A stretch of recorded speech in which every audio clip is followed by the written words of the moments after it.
And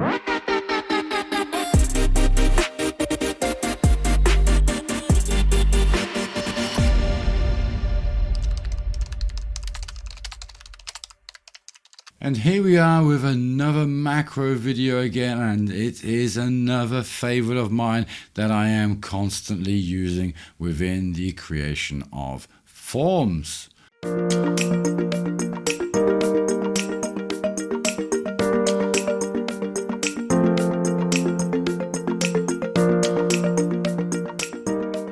Because forms is the way of entering and editing our data. So let's check it out and access first of all here our event section. And in the events, I want to use this on the on change, on click, on after, on script init, on load. There's quite a few of those that we can use those on. And we want to basically just go ahead and hide some of our fields. So we want to know which field we want to hide. And if I go ahead and run this application right now as it is, we have here the form account. And what I'm going to do is hide here the account description. Now I can do that here with a macro within the events, and I can just come here to on script init, for instance, and I can say sc underscore field underscore display. Now, I need to spell that correctly, of course, as per usual. And within this macro, we can then define which field it is we want to hide. So I will provide some curly brackets in there, and I'll say account description. And just like that, I have defined my field. Now I will say comma, and I want the field to be off. So I will say off. And then if I just go ahead and run the application now, it will go ahead and switch that field off for me, or should I say not display it to the end user.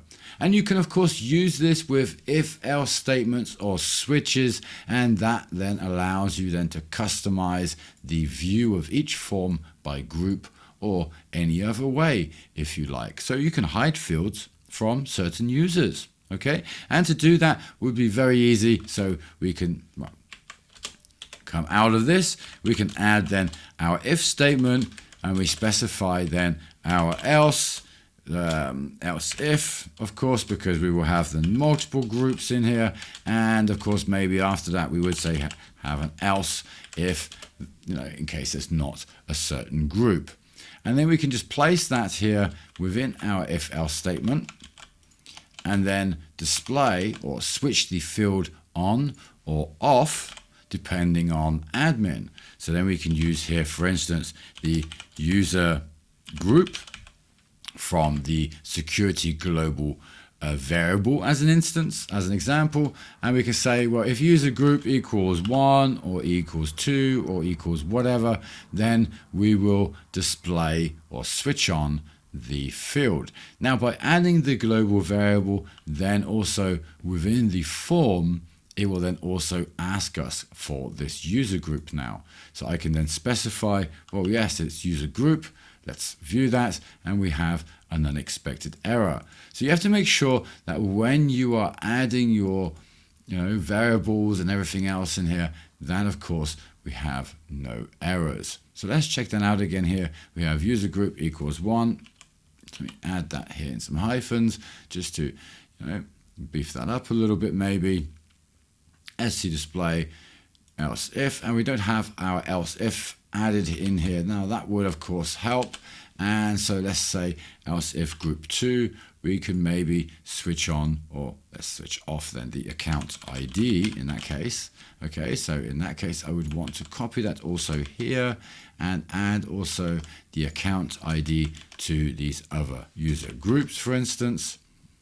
And like that I can say on for user group 1 as well as user group 2. But then in user group 2 we have the account ID. We would maybe switch this one off because it's not needed, and then else we switch it off entirely, or for a certain group as you prefer. So then just like that, if I now go ahead and run the application, see, sometimes it's good to actually have those errors, to have another moment thought of what you're actually doing, to maybe apply something else. So now with a user group 2, I'm missing the ID.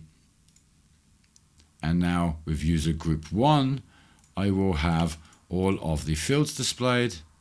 And of course, if I give a 0 or no group, then I will have no fields displayed. And just like that, we can hide fields from specific user groups within Scriptcase. It's so easy to create applications in Scriptcase. You just have to know how. And that is of course why I hope you are watching these videos. So if this video has helped you, please be sure to hit that like and subscribe button, and maybe even leave a comment. Say thank you or whatever. Buy me a coffee over on the website. Be sure to visit the website. Every little helps. So thanks for watching, and until the next macro.